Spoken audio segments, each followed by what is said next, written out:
Évangile de Matthieu chapitre 8. Lorsque Jésus descendit de la montagne, des foules nombreuses le suivirent. Et voici qu'un lépreux s'approcha, se prosterna devant lui et dit : « Seigneur, si tu le veux, tu peux me purifier. » Jésus étendit la main, le toucha et lui dit : « Je le veux, sois purifié. » Et aussitôt il fut purifié de sa lèpre. Jésus lui dit : « Attention, ne dis rien à personne, mais va te montrer au prêtre. Et donne l'offrande que Moïse a prescrite, ce sera pour les gens un témoignage. » Comme Jésus était entré à Capharnaüm, un centurion s'approcha de lui et le supplia. « Seigneur, mon serviteur est couché, à la maison, paralysé, et il souffre terriblement. » Jésus lui dit : « Je vais aller moi-même le guérir. » Le centurion reprit : « Seigneur, je ne suis pas digne que tu entres sous mon toit, mais dis seulement une parole et mon serviteur sera guéri. Moi-même qui suis soumis à une autorité, j'ai des soldats sous mes ordres. À l'un, je dis : va, et il va, à un autre, viens, et il vient, et à mon esclave, fais ceci, et il le fait. » À ces mots, Jésus fut dans l'admiration et dit à ceux qui le suivaient : « Amen, je vous le déclare, chez personne en Israël, je n'ai trouvé une telle foi. Aussi je vous le dis, beaucoup viendront de l'Orient et de l'Occident et prendront place avec Abraham, Isaac et Jacob au festin du royaume des cieux. Mais les fils du royaume seront jetés dans les ténèbres du dehors. Là, il y aura des pleurs et des grincements de dents. » Et Jésus dit au centurion : « Rentre chez toi, que tout se passe pour toi selon ta foi. » Et, à l'heure même, le serviteur fut guéri. Comme Jésus entrait chez Pierre, dans sa maison, il vit sa belle-mère couchée avec de la fièvre.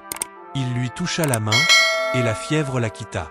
Elle se leva, et elle le servait.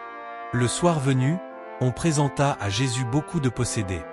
D'une parole, il expulsa les esprits, et tous ceux qui étaient atteints d'un mal, il les guérit. Pour que soit accomplie la parole prononcée par le prophète Isaïe : il a pris nos souffrances, il a porté nos maladies. Jésus, voyant une foule autour de lui, donna l'ordre de partir vers l'autre rive. Un scribe s'approcha et lui dit : Maître, je te suivrai partout où tu iras. Mais Jésus lui déclara : Les renards ont des terriers, les oiseaux du ciel ont des nids, mais le Fils de l'homme n'a pas d'endroit où reposer la tête. Un autre de ses disciples lui dit : Seigneur, permets-moi d'aller d'abord enterrer mon Père. Jésus lui dit : Suis-moi, et laisse les morts enterrer leurs morts. Comme Jésus montait dans la barque, ses disciples le suivirent. Et voici que la mer devint tellement agitée que la barque était recouverte par les vagues. Mais lui dormait. Les disciples s'approchèrent et le réveillèrent en disant : Seigneur, sauve-nous. Nous sommes perdus. Mais il leur dit : Pourquoi êtes-vous si craintifs, hommes de peu de foi ? Alors, Jésus, debout, menaça les vents et la mer, et il se fit un grand calme. Les gens furent saisis d'étonnement et disaient : Quel est donc celui-ci, pour que même les vents et la mer lui obéissent ?